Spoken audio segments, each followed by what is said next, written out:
Amados hermanos, tengan todos muy buenos días. Que el Señor les bendiga en esta linda y hermosa mañana. Estamos aquí una vez más para rendirle culto a nuestro Dios, para exaltar y glorificar al que vive y reina por los siglos de los siglos. Por eso, de una manera muy especial, mis amados hermanos y amigos que nos escuchan en esta mañana, les voy a invitar a que abramos la palabra del Señor en el Salmo 34. Salmo 34. Y dice así la bendita palabra del Señor en el nombre del Padre, del Hijo y del Espíritu Santo. Bendeciré a Jehová en todo tiempo. Su alabanza estará de continuo en mi boca.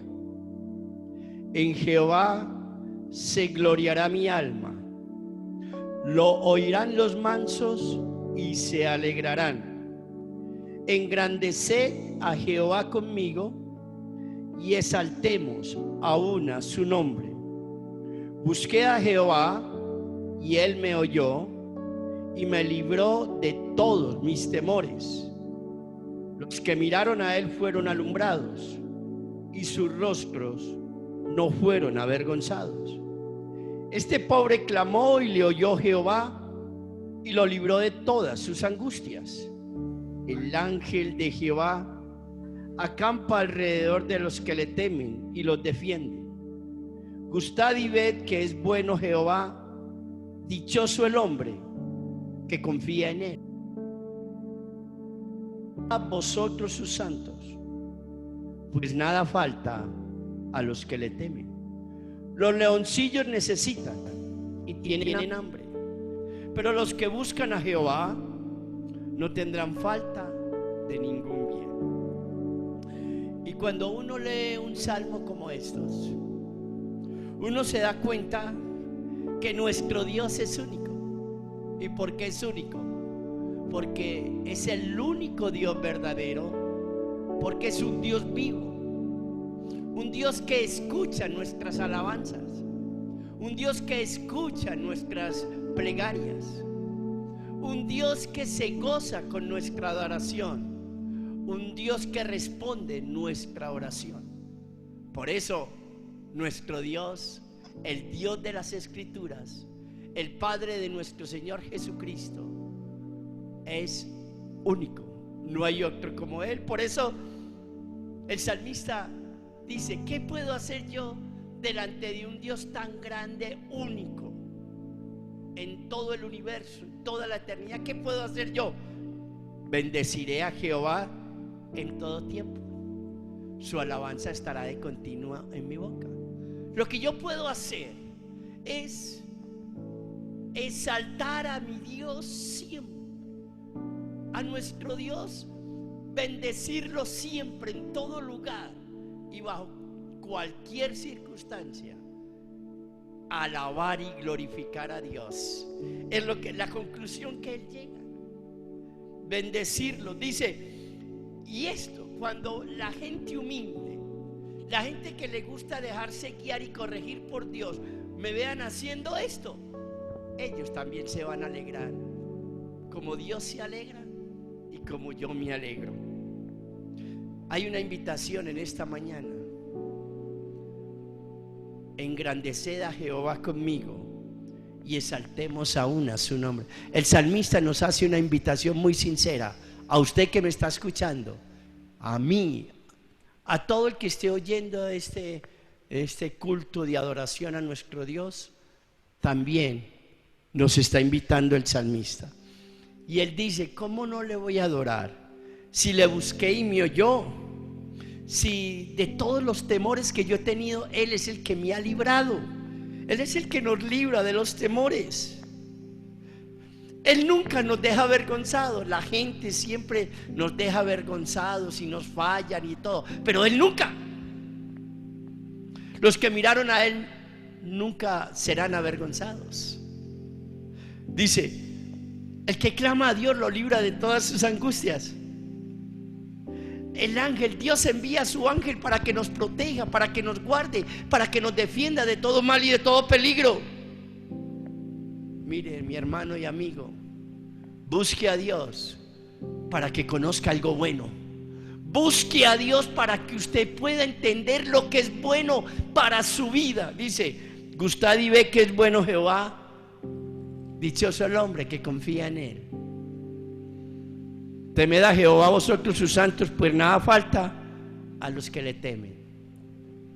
Confiar y temer van unidos de la mano y traen sus bendiciones. A este Dios tan maravilloso es el que vamos a adorar en esta mañana. Vamos a presentarnos delante de Dios. Bendito Dios y Padre bueno que estás en los cielos, en esta mañana nos presentamos delante de ti con un corazón sincero, Señor.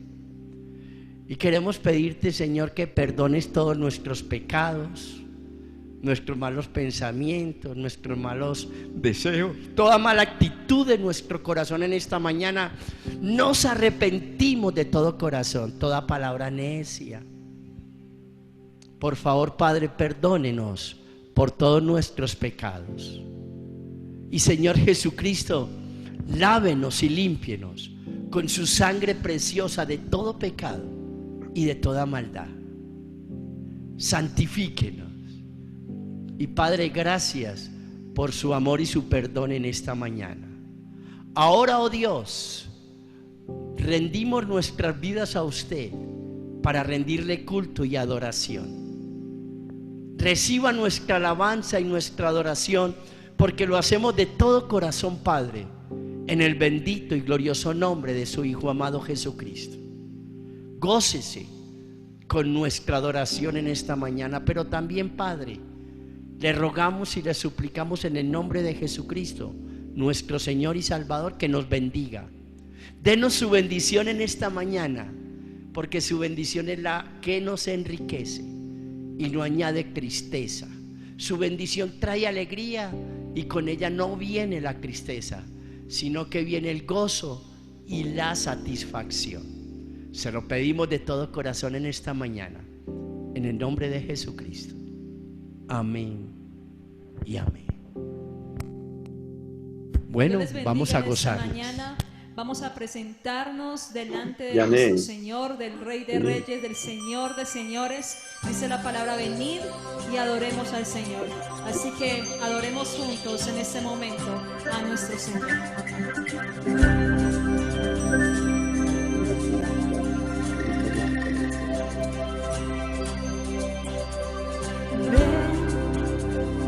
Es hora de adorarle.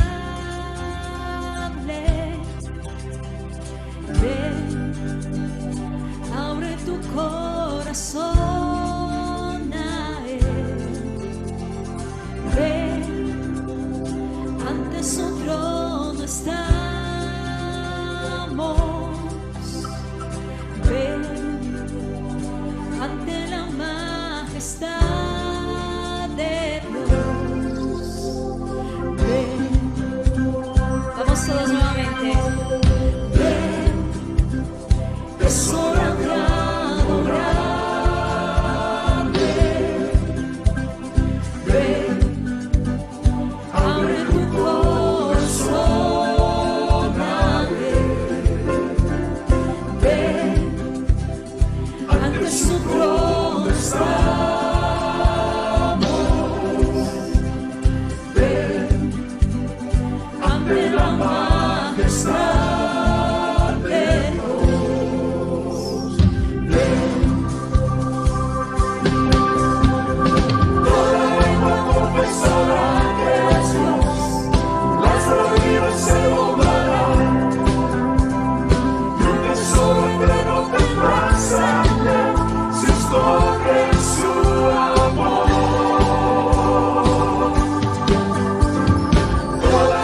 Confesará que es Dios, las rodillas se doblarán, y un tesoro eterno tendrá sangre si escoge su amor. Ven, es hora de adorarle.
Vamos a unirnos todos en esta mañana.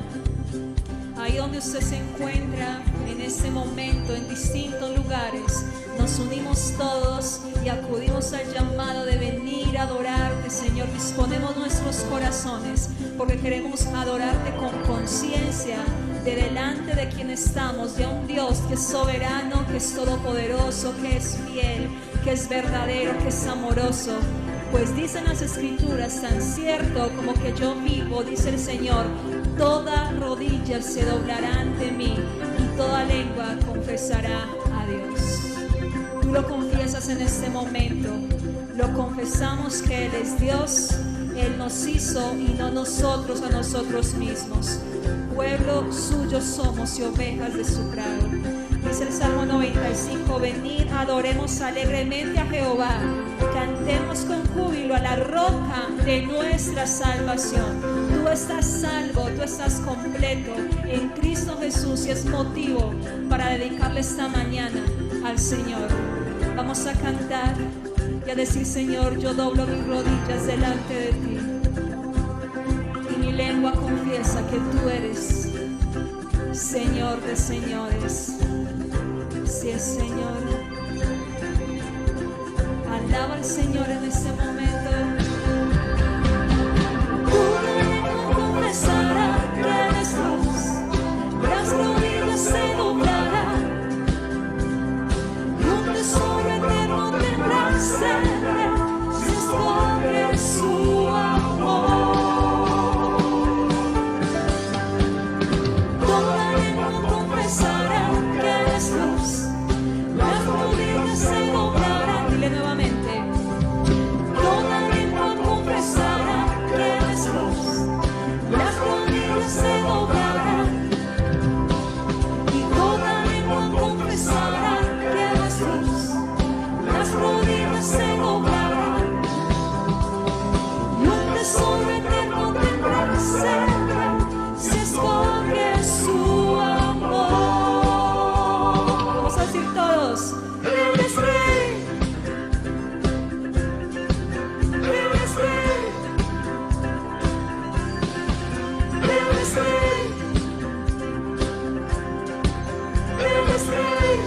Digno. Él es rey. Solo tu Señor. Él es rey. Él es rey. Él es rey. Él es rey. Él es rey. Él es rey. Él es rey. Vamos a decirlo todos. Él es rey.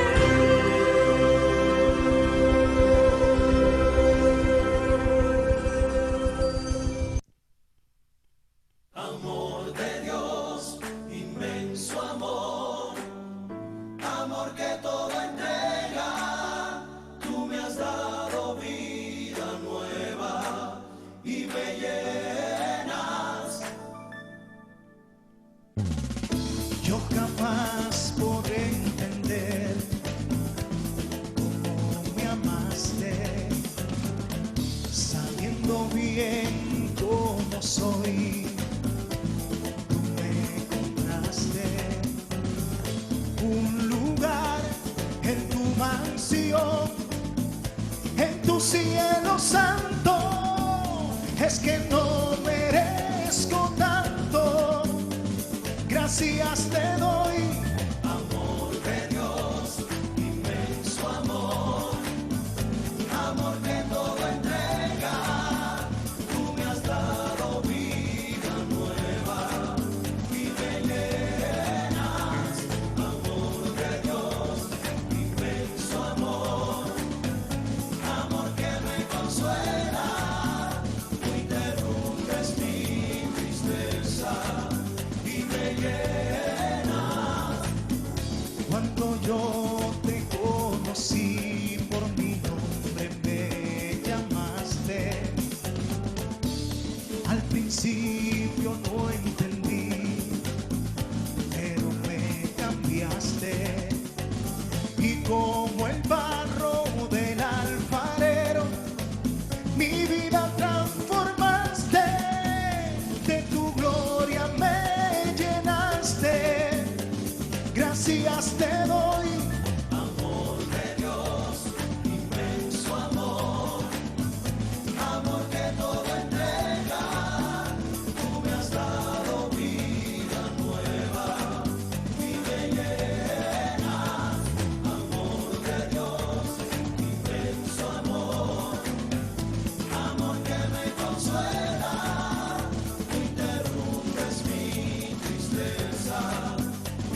que el que crea en Él no se pierda, mas tenga vida eterna.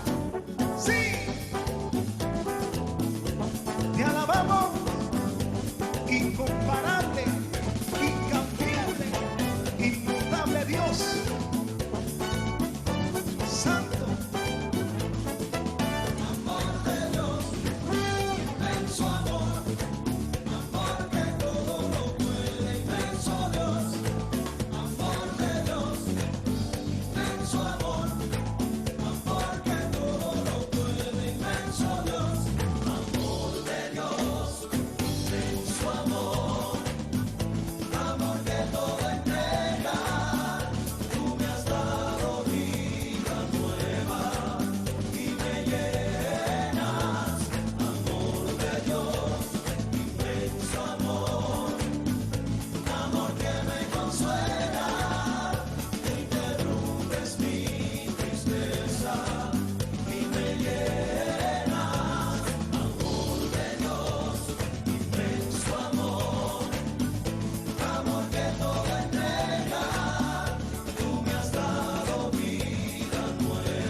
En tu presencia, Señor, diciéndote que tú eres digno de nuestra adoración y gratitud.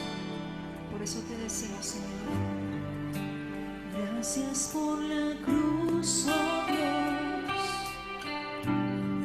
el precio que pagaste por mí, llevando mi pecado allí.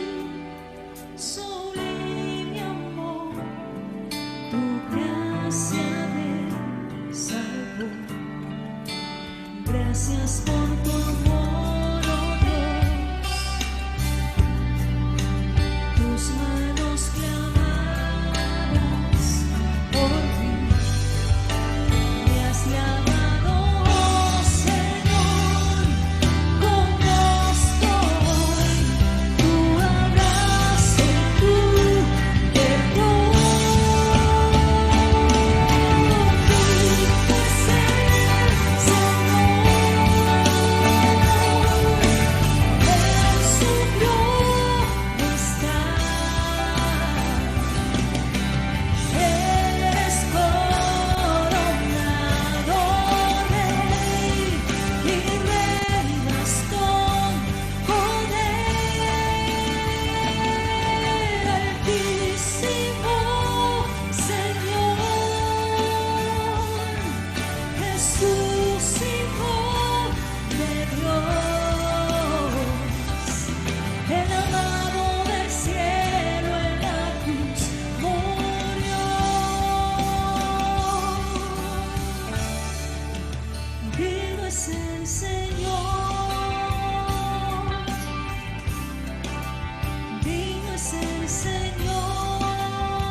Gracias por la cruz, oh Dios, el precio que pagaste por mí, llevando mi pecado allí.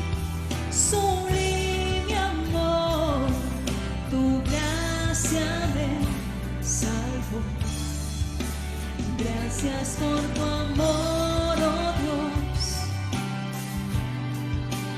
tus manos clavadas por mí, me has lavado, oh Señor, conozco tu abrazo, tu perdón. Digno es el Señor, en su trono está. Eres coronado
Digno es el Señor. Digno es el Señor.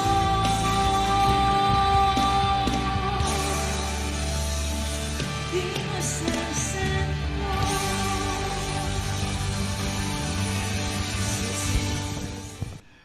Gloria a Dios. Qué bueno es alabar a un Cristo vivo, glorioso, poderoso, un Cristo victorioso. Qué bueno es adorar a un Cristo resucitado, aleluya. A Él, al único que es digno de nuestra exaltación y nuestra adoración, sea la gloria, la honra y la alabanza. Bueno, solamente quería decirles, Levítico es el libro de las leyes. Levítico es el libro de las leyes. Y esas leyes Dios las dio para que sus hijos las vivieran. Obviamente, su pueblo Israel. Y la mayoría de todas esas leyes, la iglesia de Jesucristo. Y una de esas leyes está en Levítico 27:30, que dice: y el diezmo de la tierra, así de la simiente de la tierra, como del fruto de los árboles, de Jehová es cosa dedicada a Jehová. Está diciendo que el diezmo es de Dios, le pertenece a Él, y es cosa dedicada, que se le dedica, se le entrega. Y el versículo 32 dice: y todo diezmo de vacas o de ovejas, de todo lo que pasa bajo la vara, el diezmo será consagrado, dedicado, entregado a Jehová por medio de su iglesia. Eso es fundamental, porque lo que Dios nos pide y nos demanda, eso es lo que Él espera que nosotros cumplamos y hagamos. Y es ahí donde podemos decir que sí creemos en Él y le obedecemos. Y le obedecemos. Anímese, da a Dios lo que es de Dios y a César lo que es de César. Muy bien. Escúcheme, el próximo domingo tenemos una fiesta a las 11 de la mañana. Porque el próximo domingo a las 11 de la mañana, ¿qué tenemos? Escúcheme bien, mi amado hermano y amigo. Tenemos un culto de sanidad. ¿Sabía usted que con esos 40 azotes que le dieron al Señor, su espalda quedó convertida en una llaga? Y el profeta Isaías dice: y por sus llagas fuimos nosotros sanados y curados. Jesús es el mismo ayer, hoy, por los siglos. Es decir, los milagros que Él hizo en tierra de Palestina, andando por Jerusalén, son los mismos que hace hoy y que hará mañana en la vida de ¿quiénes? De los que creen. De los que creen en Jesús y los que confían en Él para que los sane. Por eso los estamos invitando. Invite a familiares, a sus amigos. El sábado por la noche le vamos a enviar el link, el sábado por la noche, para que el domingo en la mañana usted se los esté enviando, los esté llamando, pero durante esta semana esté orando y los esté invitando. Y dígale: va a haber algo especial. Dios tiene algo especial para ti. Vamos a tener aquí una persona especial ese domingo que va a orar exclusivamente para que el Señor se glorifique en sanidades. Y también para sanar el corazón herido, el corazón afligido, angustiado, etc. Va a ser una fiesta. Vamos a orar esta semana y vamos a invitar y vamos a enviarle el link, porque queremos que Dios les bendiga. Queremos que Dios les bendiga grandemente. Si usted ama a su familia, invítela al domingo, envíele el link. Si usted de verdaderamente quiere ser un verdadero amigo, invite a los amigos. Pero también escúcheme bien, es una buena manera de agradar a Dios haciendo su voluntad, porque Dios no quiere que ninguno se pierda, sino que todos sean salvos y vengan al arrepentimiento. Entonces va a ser algo especial este domingo a las 11 de la mañana, no se les olvide, algo especial. Y ahora sí, vamos a entrar al tiempo de la exposición de la palabra en esta mañana. Quisiera comenzar leyendo un versículo a manera de introducción, que se encuentra en Primera de Corintios, capítulo 15, versículo 57. Primera de Corintios, capítulo 15, versículo 57.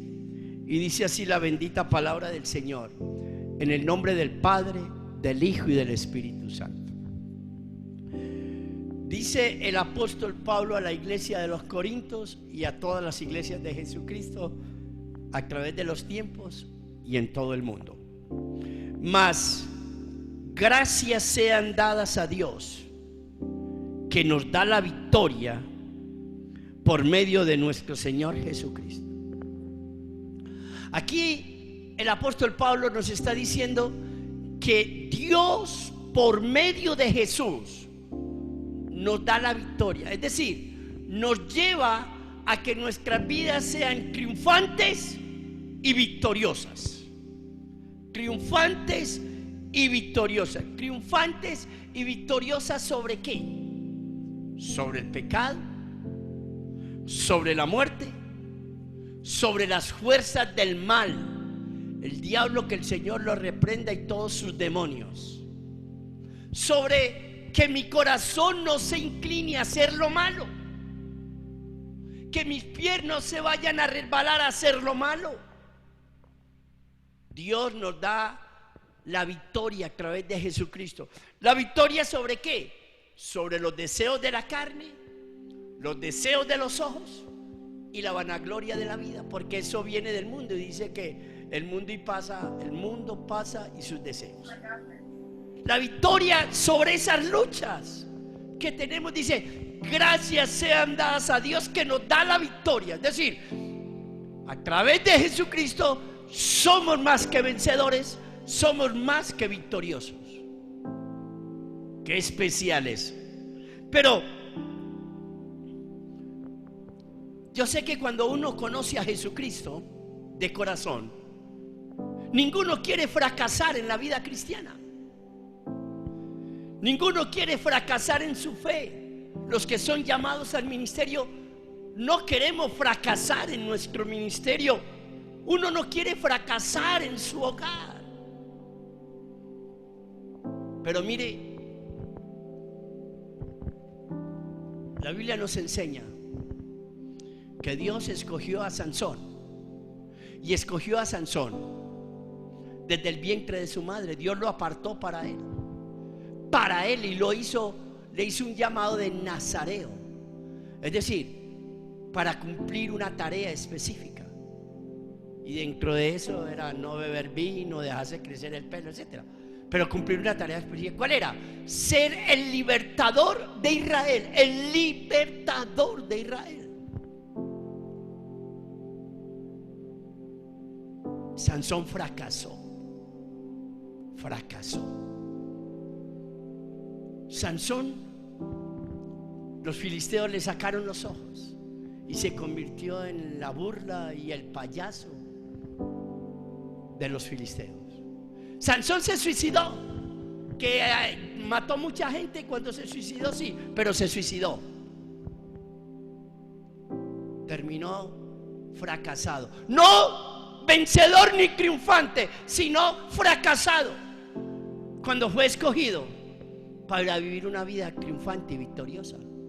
Saúl, Dios lo escogió, lo separó de todo el pueblo de Israel para que fuera el rey de Israel, para que fuera grande y llevara a Israel, su nación, muy lejos.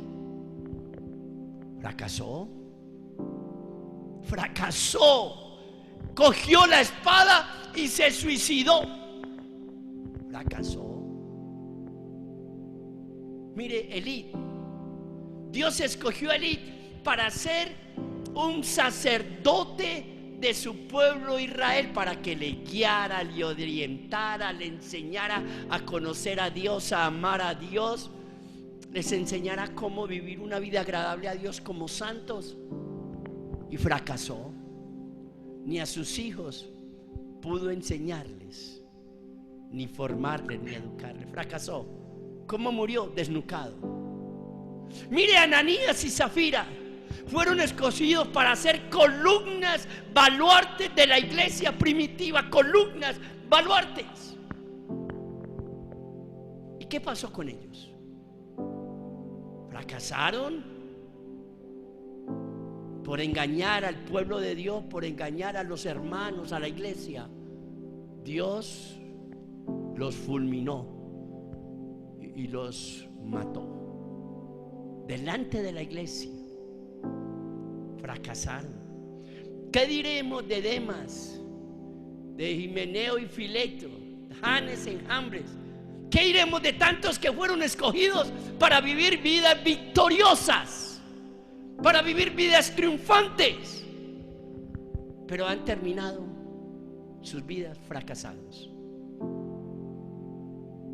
Yo conozco muchas personas que fueron escogidos por Dios para vivir vidas triunfantes, victoriosas, y han fracasado y han terminado muy mal.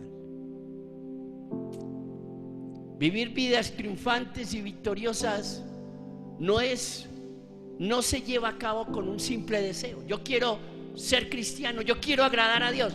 Eso no es suficiente. Eso no es suficiente. Tener un buen anhelo, un buen deseo, tratar de ser sincero, no es suficiente para poder vivir vidas triunfantes, victoriosas, vencedoras, como nos dice aquí la Escritura, que más gracias sean dadas a Dios, que nos da la victoria por medio de nuestro Señor Jesucristo. El tema que quiero tocar en esta mañana son los errores que nos llevan a fracasar como cristianos. Los errores que nos llevan al fracaso como cristianos. ¿Por qué fracasamos? Y voy a tocar 4 errores fundamentales que nos llevan a terminar una vida cristiana de fracaso, de derrota y esclavizados nuevamente en el pecado. Voy a coger un personaje de la Escritura, un personaje que después de fracasar reordenó su vida y terminó siendo el primer pastor de la iglesia de Jesucristo. Voy a coger a Simón, a quien Jesús le cambió el nombre y le puso por nombre Pedro. Y el primer punto que quiero tocar lo vemos en el Evangelio según San Mateo, capítulo 16. Evangelio según San Mateo, capítulo 16. Mire bien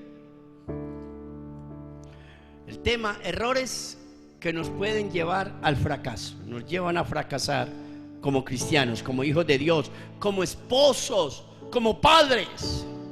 Mateo capítulo 16, versículo 21 al 24. Mira lo que dice la palabra del Señor. Desde entonces, ¿desde cuándo? Desde que el apóstol Pedro hizo esa confesión cristológica, cuando dijo, le respondió a Jesús y le dijo: tú eres el Cristo. Dice, desde ahí comenzó Jesús a declarar a sus discípulos que le era necesario ir a Jerusalén y padecer mucho de los ancianos, de los principales sacerdotes y de los escribas, y ser muerto y resucitar al tercer día. Entonces Pedro, tomándolo aparte, comenzó a reconvenirle diciendo: Señor, ten compasión de ti, en ninguna manera esto te acontezca. Pero él, volviéndose, dijo a Pedro: quítate delante de mí, Satanás, me eres tropiezo, porque no pones la mira en las cosas de Dios, sino en las de los hombres. El primer punto que quiero tocar, el primer error que nos lleva al fracaso en la vida cristiana es no tener una mente renovada. No tener una mente renovada. Aquí Jesús comienza a decirle a los discípulos que llegó el momento donde él iba a fallecer. Es decir, la razón por la cual había descendido del cielo, su propósito ya se iba a cumplir, y era morir por los pecados de toda la humanidad. Que lo iban a maltratar, que los sacerdotes lo iban a rechazar, lo iban a señalar y lo iban a matar. Cuando el apóstol Pedro escucha eso, dice que comienza ¿a qué? A reconvenirle. Es decir, comenzó a recriminarle y a decirle: Señor, no permitas que eso te suceda. Señor, ¿cómo vas a permitir que te maten? Ten compasión de ti. No puedes permitir eso. Tú no puedes aceptar eso. Revélate, ¿cómo vas a dejar que te maten? No puede suceder eso. Y empezó así a reconvenirle. Entonces, cuando comienza a reconvenirle, Jesús le dice: quítate delante de mí, Satanás. Ahora, no era que Satanás estaba ahí entre Pedro y Jesús. No era que Satanás estaba ahí en medio de Pedro y Jesús. No era que Pedro estaba poseído por Satanás. No. Era que lo que Pedro le estaba diciendo a Jesús era el lenguaje del mundo, de Satanás. Era la manera de pensar del mundo, porque así es como piensa el mundo. El mundo no piensa en hacer la voluntad de Dios, sino en hacer lo que ellos quieren. Ese es el pensamiento que Satanás le ha colocado al mundo, al sistema como tal. Y así estaba hablando Pedro. Así estaba hablando Pedro. ¿Cómo qué? Como el mundo, como si no conociera a Dios, como si no conociera a Jesús. Por eso le dijo: quítate delante de mí, Satanás. Era la manera como estaba pensando. Era la manera como estaba hablando. No era la manera como habla Dios o habla un hijo de Dios. Era la manera como habla el mundo, la sociedad.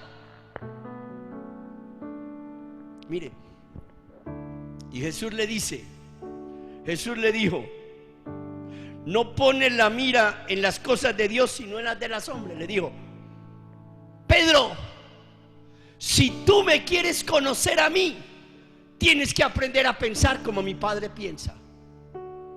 Si quieres saber quién soy yo y conocerme de verdad, tienes que pensar como mi Padre piensa. Mire, mi amado hermano y amigo, ¿qué dice el apóstol Pablo en Romanos capítulo 12, versículo 2? Dice: transformados por medio de la renovación de vuestro entendimiento. Es decir, que haya una metanoia, una metamorfosis, un cambio. ¿En dónde? Aquí, en nuestra manera de pensar. El profeta Isaías dice que Dios dice: mis pensamientos no son vuestros pensamientos, ni mis caminos son vuestros caminos, dice Jehová. La diferencia que hay de los pensamientos de Dios a los nuestros es como del cielo a la tierra. Entonces, Pedro lleva 3 años con Jesús. Escúcheme bien. Lleva 3 años con Jesús. 1, lo ha dejado todo por seguir a Jesús. Dejó a su familia por seguir a Jesús. Dejó a sus amigos por seguir a Jesús. Dejó su entorno y todo lo que le daba seguridad por seguir a Jesús. 3 años y todavía pensaba humanamente. Escuchaba a Jesús en el día que el Señor le enseñaba la palabra. Pedro la escuchaba todos los días. En las noches Jesús les enseñaba en privado. Comían junto a Jesús y dormían al lado de Jesús. 3 años, de día y de noche. y todavía pensaba como el mundo. De eso lo está corrigiendo el Señor. Quítate delante de mí, Satanás, porque pones la mira en las cosas de la tierra, no en las cosas de Dios. Mire, escúcheme bien. Lo que uno piensa es lo que uno habla. Lo que uno habla es lo que uno hace. Lo que uno hace se convierte en un hábito. La suma de todos los hábitos se convierte en un estilo de vida. Y la manera como vivamos es lo que va a determinar nuestro destino, para dónde vamos. Y déjeme decirle, hay muchas personas que asisten a una iglesia y tienen una Biblia y dicen creer en Jesucristo 5 años, 10 años, 15 años, 20 años, pero todavía piensan como el mundo piensa. Todavía no piensan como el Padre piensa, y por eso no conocen a Jesús. Por eso en los momentos donde tienen que hacer la voluntad del Padre, no la hacen. Por eso en el momento de tomar las decisiones correctas, como Jesús en Getsemaní, no lo hacen. ¿Por qué? Porque todavía piensan como el mundo. Piensan como el mundo. Los pensamientos de Dios tienen que reemplazar los pensamientos del mundo en nuestra mente. Tenemos que aprender a pensar como Dios piensa. Tenemos que conocer los pensamientos de Dios que están aquí plasmados en la Escritura. En la Biblia está como Dios piensa y como Dios quiere que nosotros pensemos.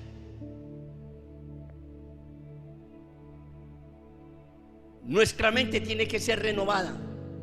Si nuestra mente no es renovada, vamos a ir rumbo al fracaso. Vamos a fracasar espiritualmente como cristianos, como ministros, como esposos, como hijos de Dios. Fracasaremos si nuestra mente no es renovada con la mente de Dios. Si los pensamientos de Dios no desplazan nuestros pensamientos, estaremos en un error muy grande y estaremos camino al fracaso. Una mente no renovada es el primer error que nos puede llevar a fracasar en la vida cristiana. El segundo error que queremos tocar, ahora escúcheme bien, mire lo que dice el apóstol Pablo en Filipenses capítulo 2 versículo 5. Dice: haya pues en vosotros este sentir que hubo también en Jesús, siendo en forma de Dios, no estimó esto como algo a que aferrarse, sino que se despojó, se negó a sí mismo. La negación es lo primero que tiene que quedar en nuestra mente, que hay muchas cosas que debemos negarnos para poder hacer la voluntad de Dios. Para poder hacer la voluntad de Dios tenemos que negarnos. Nuestro pensamiento tiene que cambiar, que el primero ya no soy yo, que el primero es Dios y su voluntad. Yo no soy yo el primero. Si yo quiero agradar a Dios, si yo quiero conocer a Jesús.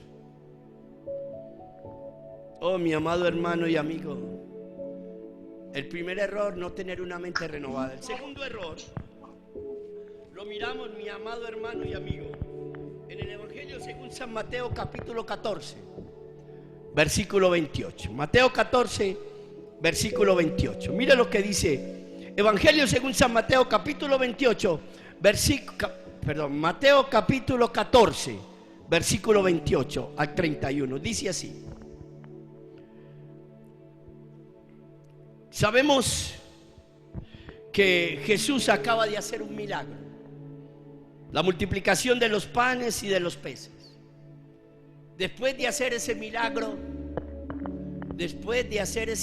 la multiplicación de los panes y de los peces, Él le dice a los discípulos: váyase a la otra orilla que yo los alcanzo en la barca para cruzar el mar. Y Él se quedó despidiendo a la multitud. Después Cuando era, versículo 25, mas a la cuarta vigilia de la noche, Jesús vino andando sobre el mar. Vino a ellos andando sobre el mar. Y los discípulos, viéndole andar sobre el mar, se turbaron diciendo: un fantasma, y dieron voces de miedo. Pero enseguida Jesús les habló diciendo: tened ánimo, yo soy, no temáis. Entonces le respondió Pedro y dijo: Señor, si eres tú, manda que yo vaya a ti sobre las aguas. Y él dijo: ven. Y descendiendo Pedro de la barca, andaba sobre las aguas para ir a Jesús. Pero al ver el fuerte viento, tuvo miedo, y comenzando a hundirse, dio voces diciendo: Señor, sálvame.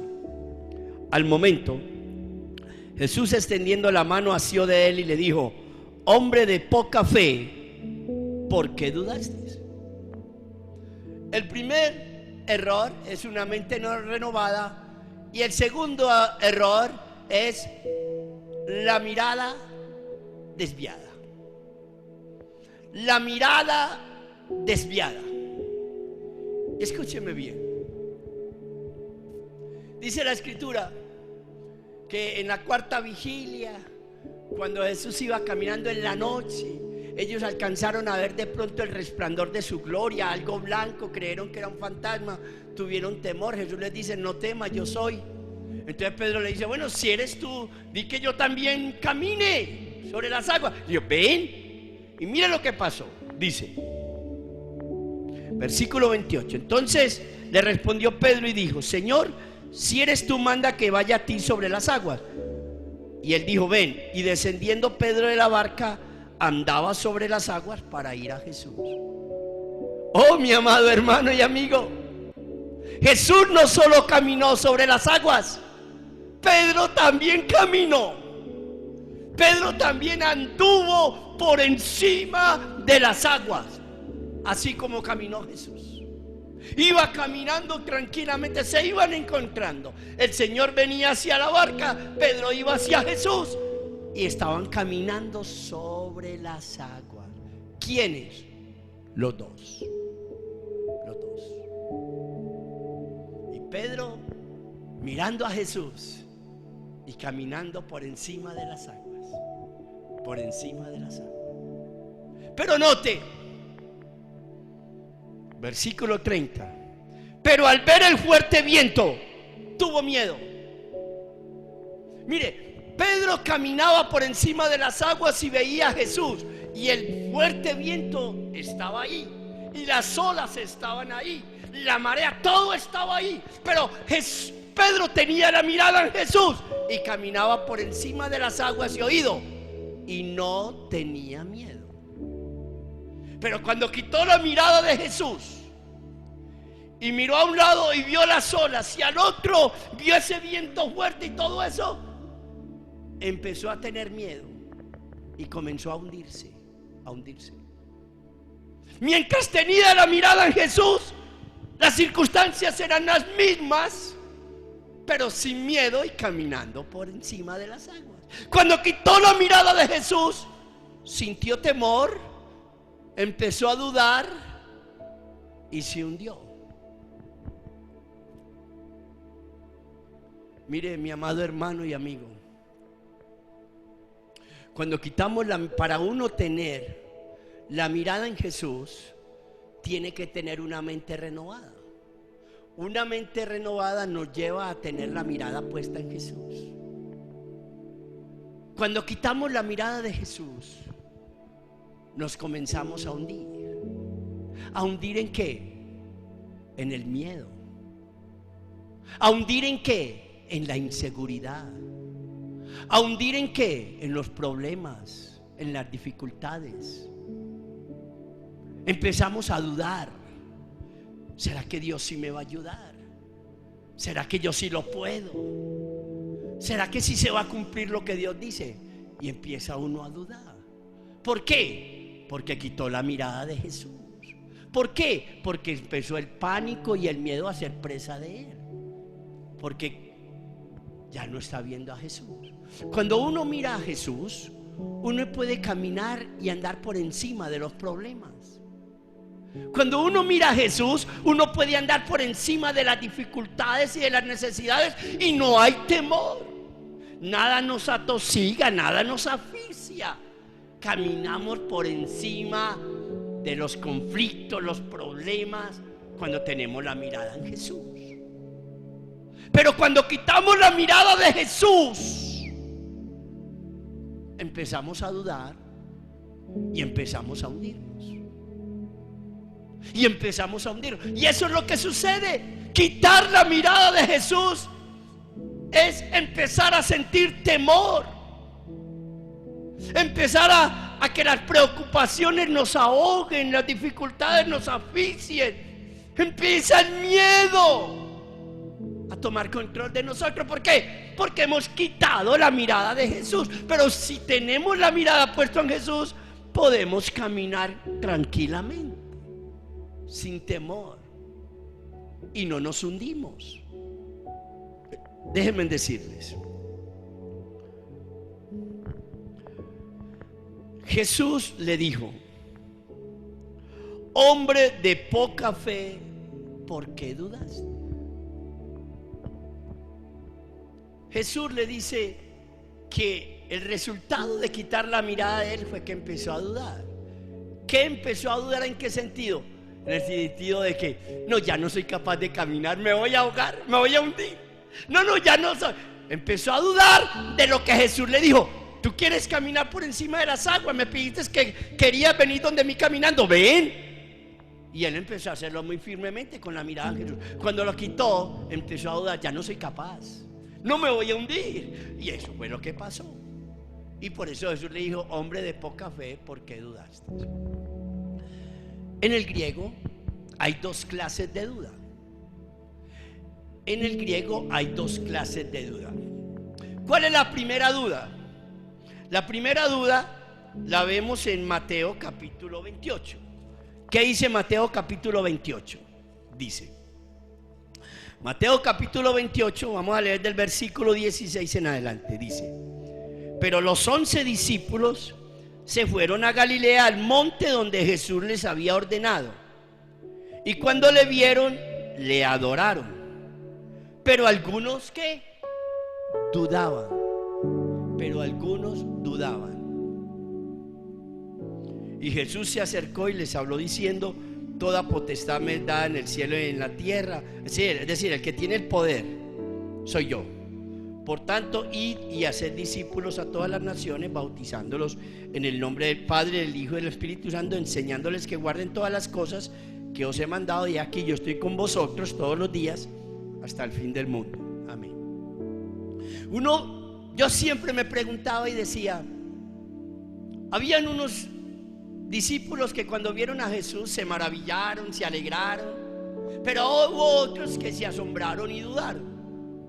Pero a todos ellos Jesús les dice: yo tengo todo el poder, toda la autoridad, entonces se les doy a ustedes para que vayan y hagan discípulos a todas las naciones. Entonces yo me preguntaba y decía: ¿cómo si estas personas, algunos de ellos dudaban, el Señor los envía a hacer esa tarea tan magna, esa tarea misiológica, esa tarea de alcanzar al mundo para Cristo? ¿Cómo Jesús hace eso a unas personas que dudan?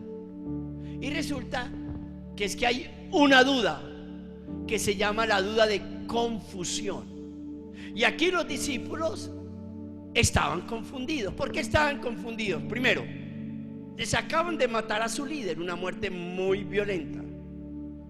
Dos, se quedaron sin su líder. No saben qué va a pasar ya con ellos, qué va a suceder con nosotros, para dónde vamos.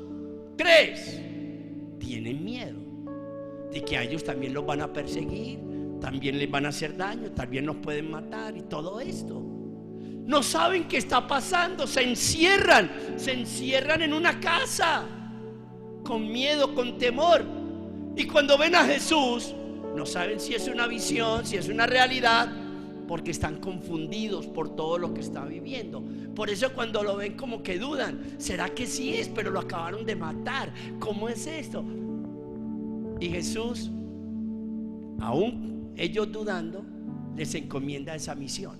¿Por qué? Porque ellos lo que están es confundidos. Es una duda de confusión. Muchas veces nosotros tenemos eso, confusión, y dudamos, ¿será que el Señor sí me va a ayudar? Va a ser, ay Dios mío, pero mire, y entramos en una duda de confusión. Déjenme decirle que la duda de confusión Jesús la acepta. Jesús aceptó la duda de confusión ¿de quién? De estos discípulos. Por eso les encomendó esa tarea, les dio esa gran comisión, aunque dudaban, pero era una duda de confusión. La otra duda en el griego la vemos en Marcos capítulo 8. Evangelio según San Marcos capítulo 8 dice acá en el contexto capítulo 8 que hay la alimentación de los 4,000. Jesús hace un milagro sobrenatural con unos cuantos panes y unos pececillos, los multiplica. Va en contra de la misma naturaleza lo que Jesús ha hecho aquí, multiplicar unos panecillos, unos pececillos para que coman 4,000 personas, sobren 7 canastas llenas. Claro que el mensaje de la alimentación es más espiritual que físico, aunque físico sí había una necesidad. Jesús usó eso para crear un mensaje espiritual, es que Él es el pan de vida, Él, el que da vida a todos los hombres, el que da la vida eterna a toda la humanidad que confíen en Él y en su sacrificio. Jesús hace semejante milagro, yendo en contra de las leyes de la naturaleza. Y mire lo que dice el versículo 11. Dice: vinieron entonces los fariseos y comenzaron a discutir con Él. ¿Con quién? Con Jesús, pidiéndole señal del cielo para tentarle. Amado hermano y amigo, Jesús acaba de hacer tremendo milagro. Multiplicó los panes y los peces, le dio a 4,000, sobró 7 canastas. Y se acercan los fariseos y le dicen: bueno, si quieres que creamos en ti, haz una señal. Pero un momentico, no acabaron de ver lo que él hizo. Es que los fariseos no creían en Jesús por falta de señales o de evidencias. Las señales y las evidencias eran reales, se habían dado. Los fariseos no creían en Jesús era porque eran incrédulos, dudaban con incredulidad. Esta es la segunda duda, la duda de incredulidad. Incredulidad quiere decir no querer creer, no quiero creer. Esta duda no la acepta Jesús. Jesús acepta la duda de confusión, mas no acepta la duda de incredulidad. La duda que tuvo el apóstol Pedro cuando se hundió en el mar era una duda de confusión, no de incredulidad. Por eso Jesús le tendió la mano, lo asió, lo sacó y le dijo: ¿por qué dudaste, hombre de poca fe? Escúcheme, mi amado hermano y amigo. Quitar la mirada de Jesús nos lleva a dudar, y puede ser que terminemos dudando con incredulidad. Quitar la mirada de Jesús nos lleva a tener temor de las circunstancias que estamos viviendo. La pérdida del empleo, el sustento, el abrigo, el arriendo, todo eso. Cuando quitamos la mirada de Jesús, esas necesidades, esas aflicciones nos asfixian y nos ahogan. Pero si tenemos la mirada en Jesús, caminaremos y andaremos por encima de eso, confiados, tranquilos y seguros, porque estamos mirando a Jesús y Él se encargará de sacarnos adelante. Mire lo que dice Hebreos capítulo 12, versículo 2. El libro de Hebreos capítulo 12, versículo 2 dice: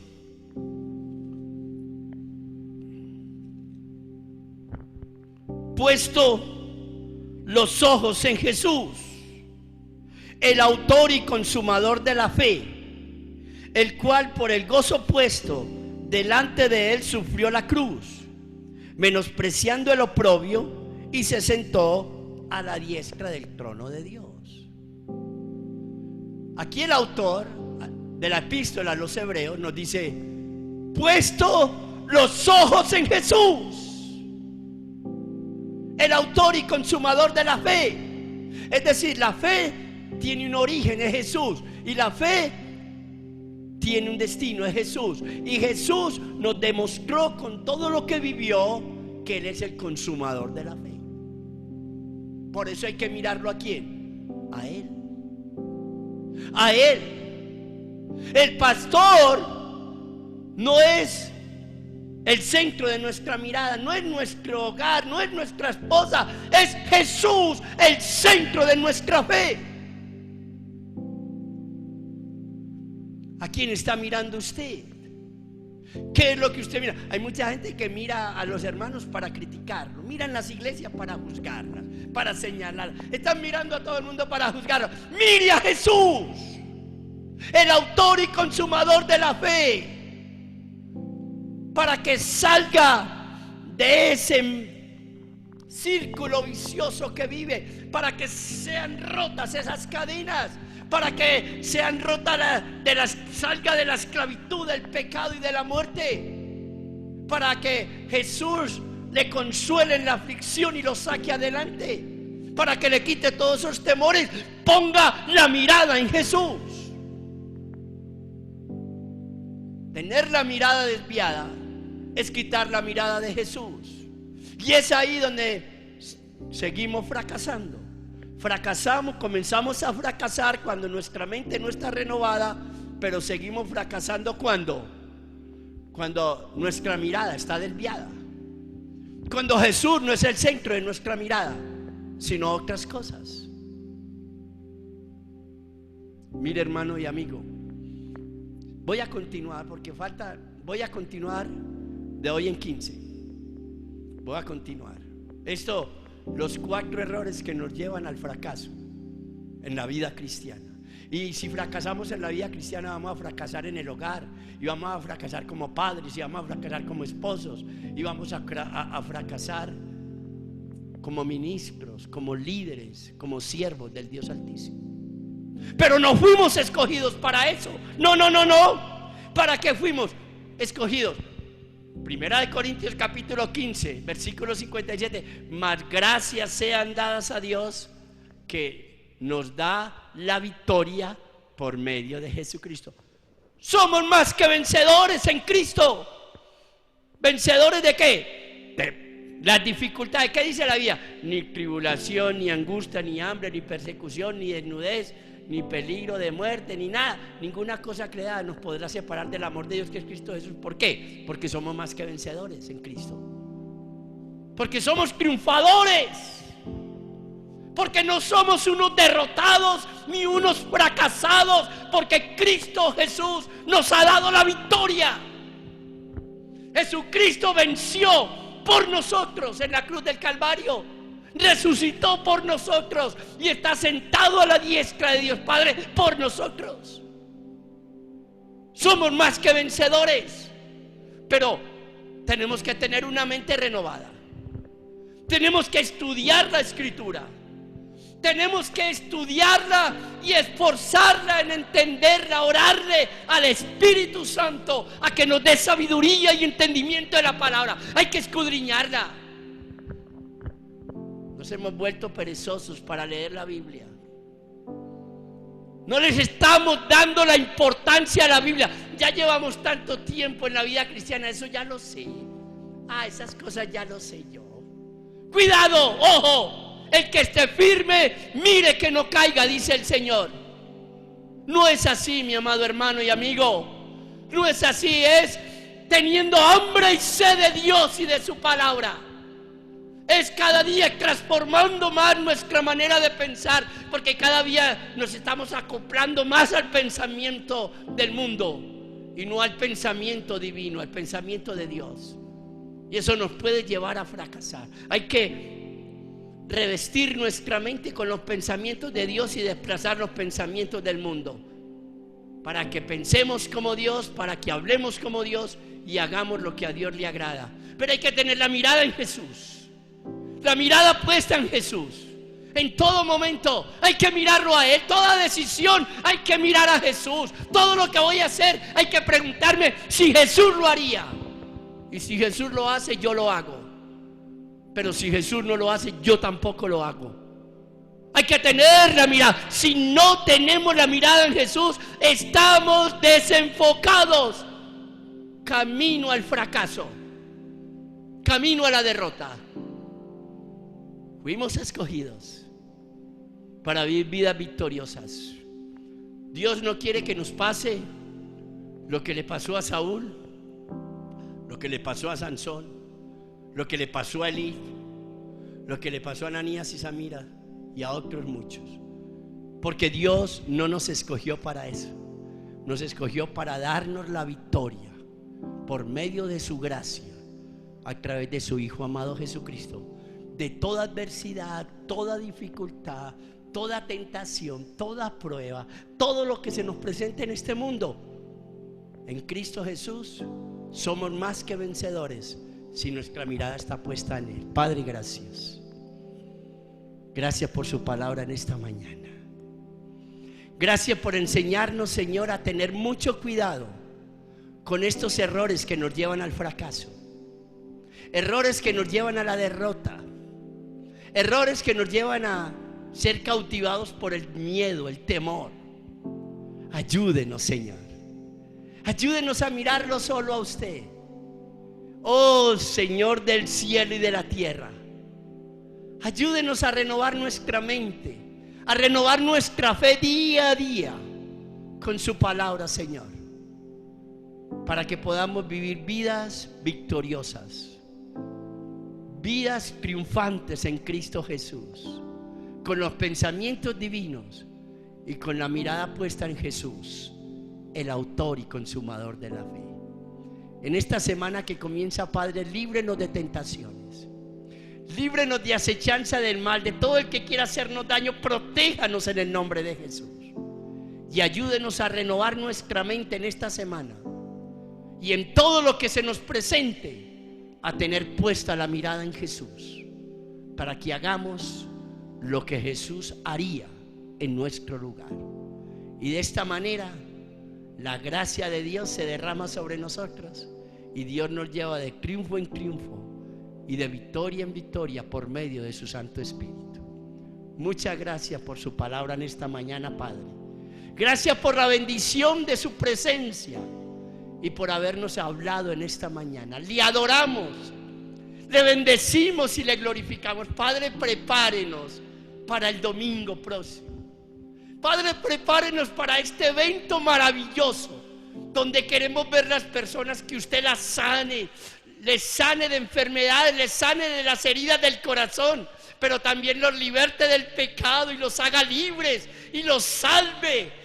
Queremos una fiesta, Señor, que los hermanos oren por su familia, por sus amigos, sus vecinos, y oren por ellos y los visiten y los inviten y les compartan el link y se cercioren de que ellos sí se metieron, para que usted los bendiga, para que usted les enseñe a renovar la mente, para que ellos entiendan que es con la mirada puesta en usted, Señor. Muchas gracias por todo y en todo. A su nombre sea la gloria y la honra, hoy y siempre, por los siglos de los siglos. Amén y amén.